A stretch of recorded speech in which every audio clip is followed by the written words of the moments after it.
On today's menu is a delicious rice recipe that you can make for any special occasion and people will fall in love with it. It is aromatic with lots of dry fruits and nuts, and I will walk you through step by step how to get the rice perfect and fluffy, just the way you are seeing on screen. Namaskar and welcome to Curries with Bumbi.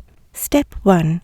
Wash the rice several times in water till the water runs clear. You need to use good quality basmati rice for this recipe, one that comes from India. Step 2.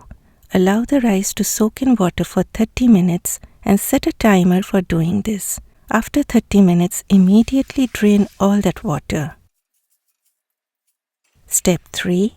In a mortar, combine saffron and 1 tablespoon sugar and give a coarse grind. If you do not have a mortar and pestle, do not worry.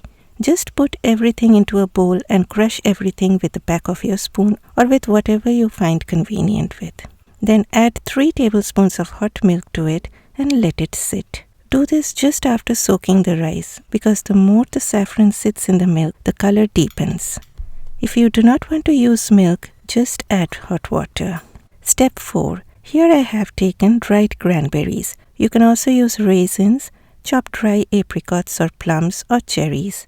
Rinse the berries a few times and leave it to soak for 20 minutes. After that, drain off all the water and pat them dry. Now we are done with all the prep work, so let's start cooking. Add 2 tablespoons of oil in a pan over medium heat. Once the oil turns warm, add a few cashew nuts. Fry them till they turn golden brown, but do not allow them to turn dark as they will taste bitter and horrible. Now cashew nuts is totally optional for this recipe, but I like to add it. Take them out into a bowl once they look like this, and then add onions. Fry the onions till they just start to get a little golden in color.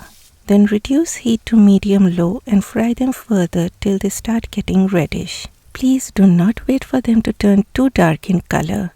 We are looking for this kind of a situation. Next, it's time for the cranberries to enter the scene. Remember to pat them dry before adding to the pan. Then it's time to add something that many of you will dislike, that is sugar.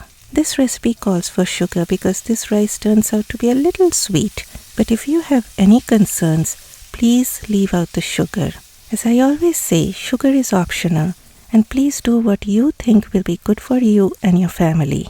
Just stir for a few seconds on low heat. After that, take it off heat and we will now cook the rice. Here is a pot of boiling water and these are the whole spices that will go in it. A dry bay leaf, cinnamon stick, green cardamoms and cloves. A tablespoon of salt goes in. Now hold on tight, please do not fall off that chair hearing the proportion of salt. We will drain all that water, my friend, so no worries. Then a teaspoon of oil that prevent the rice from sticking to each other and about a teaspoon of white vinegar so that the rice becomes shiny white. Then the rice goes in. Increase the heat of your stove to high and give a quick stir immediately after adding the rice to the water to prevent any grain from sticking and clumping at the bottom. As soon as the water comes up to a rolling boil, reduce heat to medium and from now on very frequently start tasting the rice. Your rice needs to be about 3/4 cooked. What does that mean? It means when you bite onto a rice grain, it should still have a slight chewiness to it. I won't specify the time here as the time will vary depending on the quality of rice you're using and the age of rice. For me, it took about 5 minutes after it came up to boil, but for you it may take more or less.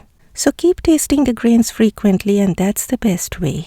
My rice is done, so I tried my best to take out the whole spices floating on top and then drain the rice.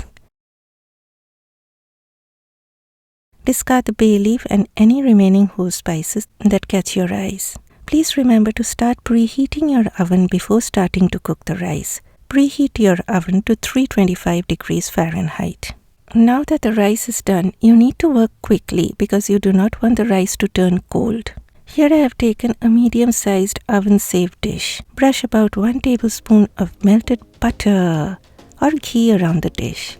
Spread out loosely half of the rice on the dish.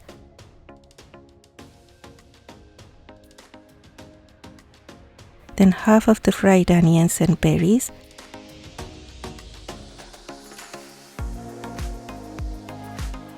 then half of the saffron milk, and finally a tablespoon of butter. Now my friends, you won't be making this recipe every day, so please be generous about the amount of butter. Then repeat the same with the next layer.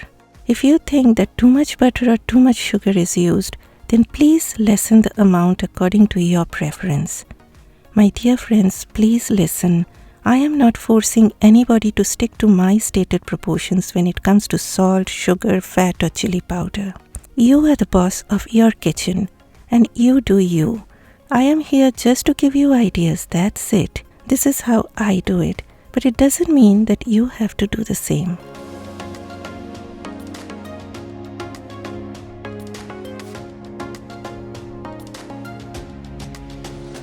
Okay, finally I covered the tray with a double layer of aluminum foil. You can also put a tight fitting lid on top of the aluminum foil. Then it goes into the preheated oven for 30 minutes. After 30 minutes, take it out from the oven and do not allow anyone to uncover the dish. It needs to sit for at least 15 minutes. The more it sits, the fluffier the rice will get. 15 minutes done, and here is something that is so elegantly fragrant. And look at that beauty. Each rice grain is separate and they look like pearls with the berries and nuts strewn all around like precious stones and jewels. You can serve this with a vegetable or lamb korma or bhuna chicken or any curry with a thick gravy. Wow your guests by making this and they will love it. Please help me by clicking on that like button if you found this video useful, and I will see you next time. Bye bye.